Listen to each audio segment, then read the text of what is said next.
بسم اللہ الرحمن الرحیم۔ السلام علیکم ورحمۃ اللہ وبرکاتہ۔ ہندوستان کے ایک شہر کاندھلا کے اندر ایک مرتبہ زمین کے ٹکڑے پر اس طرح جھگڑا شروع ہو گیا۔ مسلمان کہتا کہ یہ زمین کا ٹکڑا ہمارا ہے اور ہندو کہتے کہ یہ زمین کا ٹکڑا ہمارا ہے۔ چنانچہ یہ مقدمہ بن گیا اور انگریز کی عدالت میں پہنچ۔ جب مقدمہ آگے بڑھا تو مسلمانوں نے اعلان کر دیا کہ اگر یہ زمین کا ٹکڑا اگر ہمیں مل جائے تو ہم اس پر مسجد بنائیں گے۔ ہندوؤں نے جب سنا تو انہوں نے بھی ضد میں کہہ دیا کہ یہ زمین کا ٹکڑا اگر ہمیں ملا تو ہم اس پر مندر بنائیں گے۔ اب بات دو انسانوں کی انفرادی تھی، لیکن اس میں رنگ اجتماعی بن گیا، حتیٰ کہ ادھر مسلمان جمع ہو گئے اور ادھر ہندو اکٹھے ہو گئے، اور مقدمہ ایک خاص نوعیت کا بن گیا۔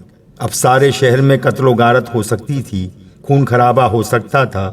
جج صاحب پریشان ہو گئے اور لوگ بھی حیران تھے کہ کیا نتیجہ نکلے گا۔ جج انگریز تھا، وہ بھی پریشان تھا کہ اس میں کوئی صلح صفائی کا پہلو نکالے، ایسا نہ ہو کہ یہ آگ اگر جل گئی تو اس کا بجھانا مشکل ہو جائے اور پورا ہندوستان اس میں جل جائے۔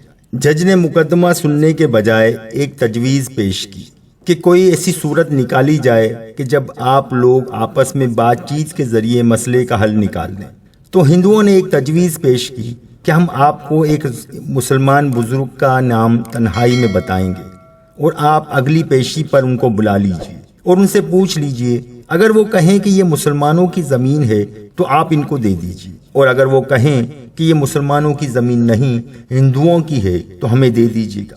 جب جج نے دونوں فریقین سے پوچھا تو دونوں فریق اس پر راضی ہو گئے۔ مسلمانوں کے دل میں یہ بات تھی کہ اگر مسلمان بزرگ ہوگا تو جو بھی ہوگا تو وہ مسجد بنانے کے لیے بات ضرور کرے گا۔ چنانچہ انگریز نے فیصلہ دے دیا اور 1 مہینے کے بعد کی تاریخ دے دی کہ بھائی اس دن آنا، اس دن میں اس بزرگ کو بلاؤں گا۔ اب جب مسلمان باہر نکلے تو بڑی خوشیاں منا رہے تھے اور نعرے لگا رہے تھے۔ ہندوؤں نے پوچھا اپنے لوگوں سے کہ تم نے یہ کیا کیا؟ انہوں نے کہا کہ ہم نے ایک مسلمان عالم کو حکم بنا لیا ہے کہ وہ اگلی پیشی پر جو کہے گا اسی پر فیصلہ ہوگا۔ اب ہندوؤں کے دل مرجھا گئے اور مسلمان خوشیوں سے پھولے نہیں سماتے تھے، لیکن انتظار میں تھے کہ اگلی پیشی میں کیا ہوتا ہے۔ چنانچہ ہندوؤں نے مفتی الہی بخش کاندھولی رحمۃ اللہ علیہ کا نام بتایا کہ جو شاہ عبد العزیز رحمۃ اللہ علیہ کے شاگردوں میں سے تھے، اور اللہ نے ان کو سچی زندگی عطا فرمائی تھی۔ مسلمانوں نے دیکھا کہ مفتی صاحب تشریف لائے ہیں تو وہ سوچنے لگے کہ مفتی صاحب تو مسجد کی ضرور بات کریں گے۔ چنانچہ جب انگریز نے پوچھا کہ بتائیے مفتی صاحب یہ زمین کا ٹکڑا کس کی ملکیت ہے، مفتی صاحب کو چونکہ حقیقت حال کا پتہ تھا، انہوں نے جواب دیا کہ یہ زمین کا ٹکڑا تو ہندوؤں کا ہے۔ اب جب انہوں نے یہ کہا کہ یہ ہندوؤں کا ہے تو انگریز نے اگلی بات پوچھی کہ کیا اب ہندو لوگ اس کے اوپر مندر تعمیر کر سکتے ہیں؟ مفتی صاحب نے فرمایا جب ملکیت ان کی ہے تو وہ جو چاہے کریں، گھر بنائیں یا مندر بنائیں، یہ ان کا اختیار ہے۔ چنانچہ فیصلہ دے دیا گیا کہ یہ زمین ہندوؤں کی ہے، مگر انگریز نے فیصلے میں ایک عجیب بات لکھی۔ فیصلہ کرنے کے بعد لکھا کہ آج اس مقدمے میں مسلمان ہار گئے مگر اسلام جیت گیا۔ جب انگریز نے یہ بات کہی تو اس وقت ہندوؤں نے کہا کہ آپ نے تو فیصلہ دے دیا، اب آپ ہماری بات بھی سن لیجیے۔ ہم اسی وقت کلمہ پڑھ کر مسلمان ہوتے ہیں اور آج یہ اعلان کرتے ہیں کہ اب ہم اپنے ہاتھوں سے یہاں مسجد بنائیں گے۔ تو پیارے دوستو، عقل کہہ رہی تھی کہ جھوٹ بول کر مسجد بنے گی، مگر حضرت مفتی صاحب نے سچ بولا اور سچ کا بول بالا ہے۔